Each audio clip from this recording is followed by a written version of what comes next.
شروع اللہ کا نام لے کر جو بڑا مہربان نہایت رحم والا ہے۔ الف لام میم، یہ اس حکمت والی کتاب کی آیتیں ہیں جو نیک لوگوں کے لیے ہدایت اور رحمت بن کر آئی ہے۔ وہ نیک لوگ جو نماز قائم کرتے ہیں اور زکوٰۃ ادا کرتے ہیں اور آخرت کا پورا یقین رکھتے ہیں، وہی ہیں جو اپنے پروردگار کی طرف سے سیدھے راستے پر ہے، اور وہی ہیں جو فلاح پانے والے ہیں۔ اور کچھ لوگ وہ ہیں جو اللہ سے غافل کرنے والی باتوں کے خریدار بنتے ہیں تاکہ ان کے ذریعے لوگوں کو بے سمجھے بوجھے اللہ کے راستے سے بھٹکائیں اور اس کا مذاق اڑائیں۔ ان لوگوں کو وہ عذاب ہوگا جو ذلیل کر کے رکھ دے گا۔ اور جب ایسے شخص کے سامنے ہماری آیتیں پڑھ کر سنائی جاتی ہیں تو وہ پورے تکبر کے ساتھ منہ موڑ لیتا ہے، جیسے انہیں سنا ہی نہیں، گویا اس کے دونوں کانوں میں بہرا پن ہے۔ لہٰذا اس کو ایک دکھ دینے والے عذاب کی خوشخبری سنا دو۔ البتہ جو لوگ ایمان لے آئے اور انہوں نے نیک عمل کیے،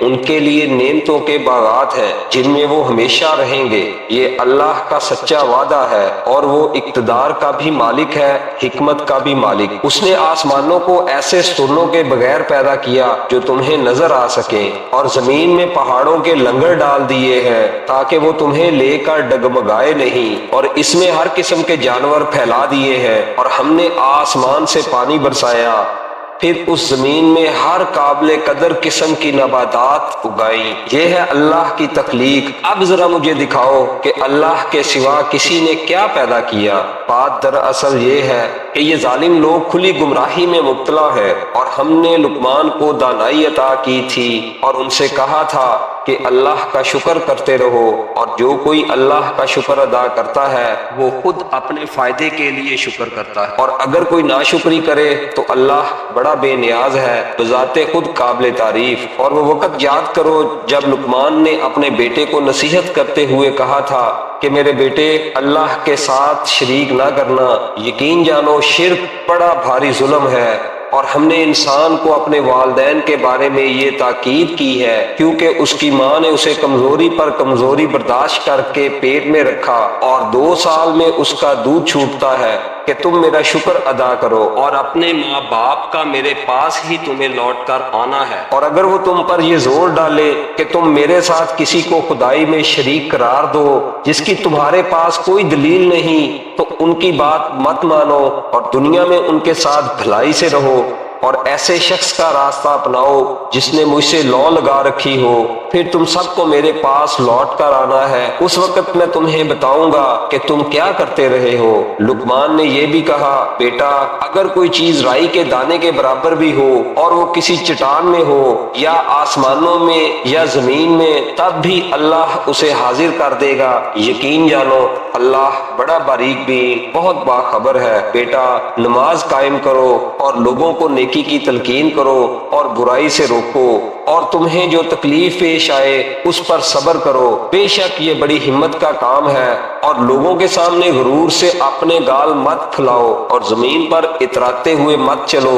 یقین جانو اللہ کسی اترانے والے شیخی باز کو پسند نہیں کرتا۔ اور اپنی چال میں اعتدال اختیار کرو اور اپنی آواز آہستہ رکھو، بے شک سب سے بری آواز گدھوں کی آواز ہے۔ کیا تم لوگوں نے یہ نہیں دیکھا کہ آسمانوں اور زمین میں جو کچھ ہے اسے اللہ نے تمہارے کام میں لگا دیا ہے، اور تم پر اپنی ظاہری اور باطنی نعمتیں پوری پوری نچھاور کی ہیں؟ پھر بھی انسانوں میں سے کچھ لوگ ہیں جو اللہ کے بارے میں یہی بحثیں کرتے ہیں، جبکہ ان کے پاس نہ کوئی علم ہے، نہ ہدایت ہے، اور نہ کوئی ایسی کتاب ہے جو روشنی دکھائے۔ اور جب ان سے کہا جاتا ہے کہ اس چیز کی اتباع کرو جو اللہ نے اتاری ہے، تو وہ کہتے ہیں نہیں، بلکہ ہم تو اس طریقے کے پیچھے چلیں گے جس پر ہم نے اپنے باپ داداؤں کو پایا ہے۔ بھلا اگر شیطان ان باپ داداؤں کو بھڑکتی آگ کے عذاب کی طرف بلاتا رہا ہو، کیا تب بھی وہ انہی کے پیچھے چلیں گے؟ اور جو شخص فرما بردار بن کر اپنا رخ اللہ کی طرف کر دے اور نیک عمل کرنے والا ہو، تو اس نے یقیناً بڑا مضبوط کنڈا تھام لیا، اور تمام کاموں کا آخری انجام اللہ ہی کے حوالے ہے۔ اور اے پیغمبر، جس کسی نے کفر اپنا لیا ہے تمہیں اس کا کفر صدمے میں نہ ڈالے، آخر انہیں ہمارے پاس ہی تو لوٹنا ہے، پھر ہم انہیں بتائیں گے کہ انہوں نے کیا کیا ہے۔ یقیناً اللہ سینوں میں چھپی ہوئی باتوں کو بھی خوب جانتا ہے۔ ہم انہیں کچھ مزے اڑانے کا موقع دے رہے ہیں، پھر ہم انہیں ایک سخت عذاب کی طرف کھینچ کر لے جائیں گے۔ اور اگر تم ان سے پوچھو کہ وہ کون ہے جس نے آسمانوں اور زمین کو پیدا کیا ہے، تو وہ ضرور یہ کہیں گے کہ اللہ۔ کہو الحمدللہ۔ اس کے باوجود ان میں سے اکثر لوگ سمجھ سے کام نہیں لیتے۔ اللہ ہی کا کام ہے جو کچھ آسمانوں اور زمین میں ہے، بے شک اللہ ہی ہے جو سب سے بے نیاز ہے، بذات خود قابل تعریف۔ اور زمین میں جتنے درخت ہیں اگر وہ قلم بن جائے، اور یہ جو سمندر ہے اس کے علاوہ 7 سمندر اس کے ساتھ اور مل جائیں، اور وہ روشنائی بن کر اللہ کی صفات لکھے، تب بھی اللہ کی باتیں ختم نہیں ہوں گی۔ حقیقت یہ ہے کہ اللہ اقتدار کا بھی مالک ہے، حکمت کا بھی مالک۔ تم سب کو پیدا کرنا اور دوبارہ زندہ کرنا اللہ کے لیے ایسا ہی ہے جیسے ایک انسان کو پیدا کرنا اور دوبارہ زندہ کرنا۔ یقیناً اللہ ہر بات سنتا، ہر چیز دیکھتا ہے۔ کیا تم نے نہیں دیکھا کہ اللہ رات کو دن میں داخل کر دیتا ہے اور دن کو رات میں داخل کر دیتا ہے، اور اس نے سورج اور چاند کو کام میں لگا رکھا ہے کہ ہر ایک کسی متعین میعاد کی طرف رواں دواں ہے۔ اور کیا تمہیں یہ معلوم نہیں کہ اللہ پوری طرح باخبر ہے کہ تم کیا کرتے ہو؟ یہ سب کچھ اس لیے ہے کہ اللہ ہی کا وجود سچا ہے، اور اس کے سوا جن معبودوں کو یہ مشرک پکارتے ہیں وہ بے بنیاد ہے، اور اللہ ہی وہ ہے جس کی شان بہت اونچی ہے، جس کی ذات بہت بڑی۔ کیا تم نے نہیں دیکھا کہ کشتیاں سمندر میں اللہ کی مہربانی سے چلتی ہیں تاکہ وہ تمہیں اپنی کچھ نشانیاں دکھائے؟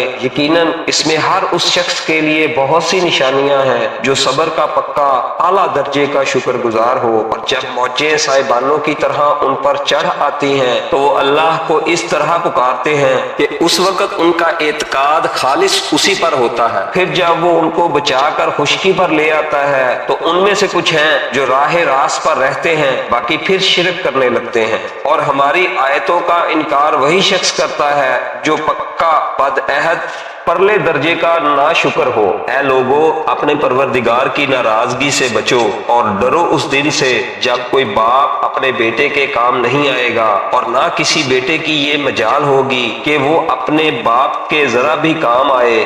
یقین جانو کہ اللہ کا وعدہ سچا ہے، اس لیے ایسا ہرگز نہ ہونے پائے کہ یہ دنیاوی زندگی تمہیں دھوکے میں ڈال دے، اور ایسا ہرگز نہ ہونے پائے کہ وہ شیطان تمہیں اللہ کے معاملے میں دھوکے میں ڈال دے جو سب سے بڑا دھوکہ باز ہے۔ یقیناً قیامت کی گھڑی کا علم اللہ ہی کے پاس ہے، وہی بارش برساتا ہے، اور وہی جانتا ہے کہ ماؤں کے پیٹ میں کیا ہے، اور کسی متنفس کو یہ پتہ نہیں ہے کہ وہ کل کیا کمائے گا، اور نہ کسی متنفس کو یہ پتہ ہے کہ کون سی زمین میں اسے موت آئے گی۔ بے شک اللہ ہی ہر چیز کا مکمل علم رکھنے والا، ہر بات سے پوری طرح باخبر ہے۔